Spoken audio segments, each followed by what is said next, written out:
Hi everyone, welcome back to the Knitting Expat Podcast channel. My name is Mina and I'm here today to chat to you about my first ever sweater spin. And yeah, so this is going to be, I think it's vlog number 5 now for the spin and make along. And I've been so far documenting my, sorry, Hugo is joining us today. I've been documenting my first sweater spin. This whole spin and make along started because of an idea I had for this spin, and I thought it'd be really fun to do it as a spin along and make along. And it started with this skein. You may have heard me talk about this already if you've watched the other ones, but this was spun from some Rolags. It's a mix of fibers and just some really lovely blue greens. And then I was sent some fiber as part of my fiber share package that matched really well with this. So then I went online and bought another couple of braids of roving that also matched color wise, and I spun those for 400 grams ish. I sort of like cross-matched the fibers together. If you watch the SMAL vlog number 2, you'll see me going through that process of dividing up and matching up the fibers together, and ended up with these skeins. So what happened by, you know, mixing up the different fibers together was I ended up with a selection of skeins that all sort of really blend well with each other, and they go well together, and they obviously have like some sort of like harmony with each other. The colors go together like very clearly, and they actually all really match really well with this original skein as well. I'm going to show you these up close and try and put them in order. I numbered them so I know what order I spun them in. So that's 1, 2, 3, 4, 5, 6 and 7. So I ended up with 7, put that back here so you can see. I ended up with 7 skeins. None of them are actually exactly 100 grams. The biggest one is this one, which is 96 grams. And the original skein is actually 101 grams, so that's technically the biggest. But the first one I started with was, this is a 47 gram skein. It is, half of it is Portland alpaca mix, like roving, and the other one is a BFL alpaca roving mix. So the BFL alpaca is the blue ply and the Portland is the green. And this, Hugo, do not eat the tag. It is not your chew toy. And so this, like I said, is 47 grams. I got about 107 yards and 98 meters of, according to my wraps per inch tool, this is a sport weight. So it's a lot less yardage than I was hoping for. And I know with hand spun, you don't typically get the same amount of yardage as you would from a commercial spun skein. But this was significantly less than I was hoping for. It's okay, I had plenty of fiber, and yeah, anyways, and it also turned out maybe slightly heavier than I had hoped. I was aiming for more of a fingering weight, but more about that in a bit. Then I spun this skein, BFL alpaca and Corriedale. So the BFL alpaca is the lighter blue and the Corriedale is the darker blue ply in this one. And this one came out to be 81 grams and it is 213 yards or 195 meters, also came up to be about sport weight. Again, slightly less yardage than I was hoping for, but overall quite happy with this one. And then this third skein, this one caused some drama in my life that I could have lived without, but it's okay, I will survive. I'm pretty sure it was this one. This one's a BFL silk and then a Portland alpaca roving. And this one, if you watched on Saturday, Grace, who's co-hosting the spin and make along with me, and I did an Instagram live, and I was spinning the fiber for this one on that Instagram live.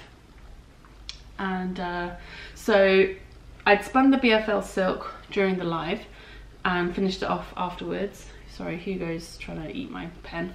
And this finished yarn has come out to be a fingering sport weight, which is the sort of thickness I was headed for. Aiming for, I mean. And then when I spun the Portland alpaca ply, I was in a bit of a rush when I started it, which is always a bad thing.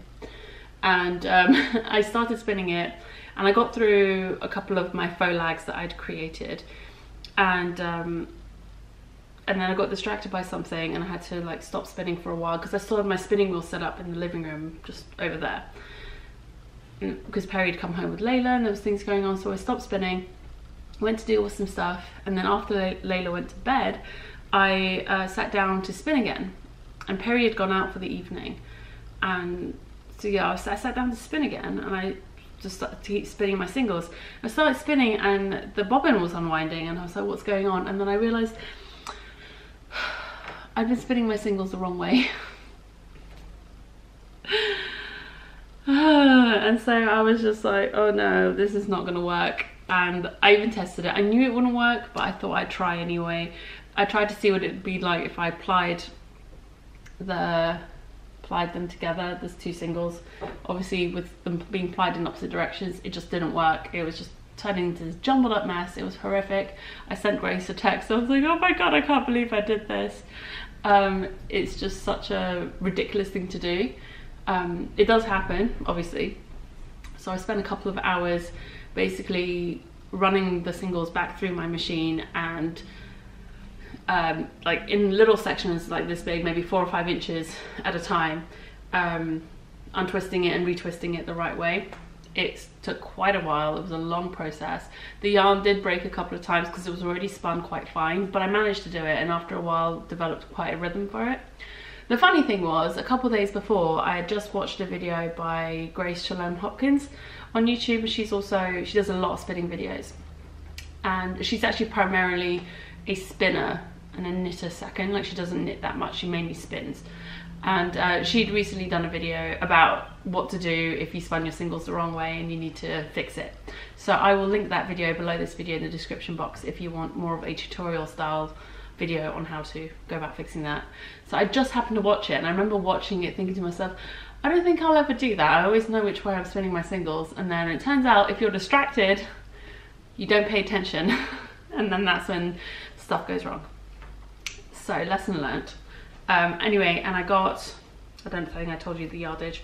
So it's 96 grams, I got 243 yards and about 222 meters. So again, for a fingering sport weight, that was a lot less yardage than I'd hoped for. I was hoping for more around the 300 meter mark, but it's okay. Ultimately, it's all okay. The overarching takeaway from this was I got less yardage in each of these skeins than I'd expected, but actually it's okay overall.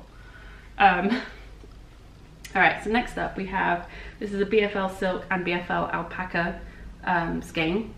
So the BFL Silk is the lighter ply in this with a bit of green in it. And this definitely turned out to be a fingering sport weight. 56 grams, 141 yards and 129 meters. Yeah, really happy with how this one turned out. All of these yarns, each skein was more consistent than the skein before it, which is pretty typical. What are you doing? No, do not eat my yarn labels. Do not eat the tags. Okay? Good boy. Then skein number 5 was this Corriedale and Portland alpaca blend.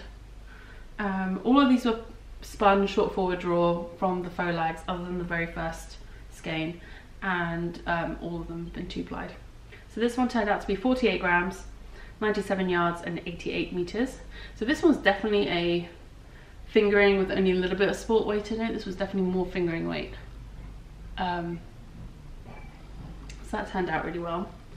And then the last full, second to last skein, skein number 6. This one is a Corriedale mixed with the BFL Silk. And I really love how this turned out. Like, the colors in this one are really close to the colors in the original skein as well.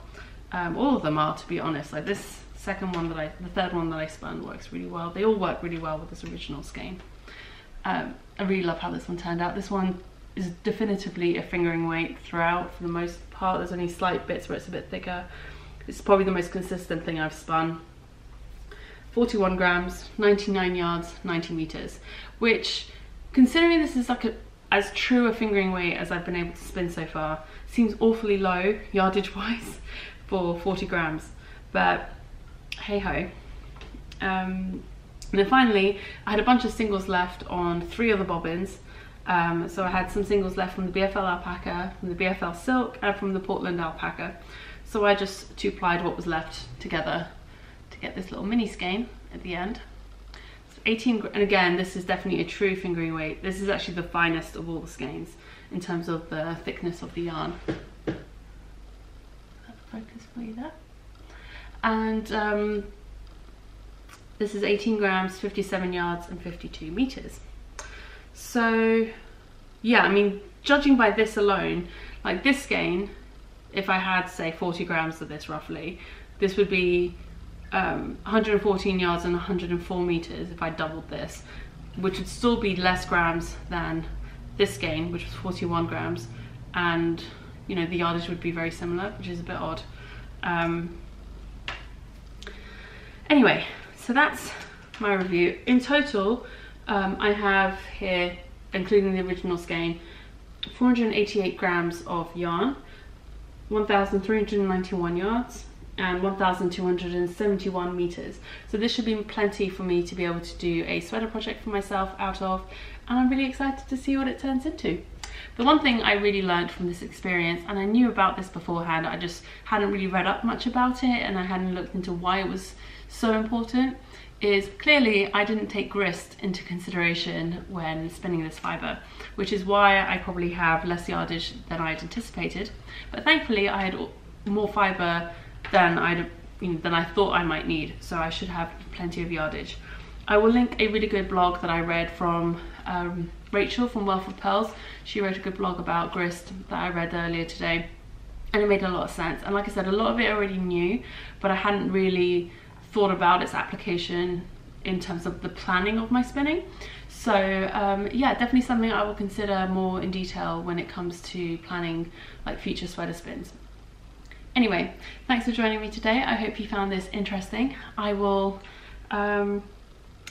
be back with another video with the next spinning project for the SMAL.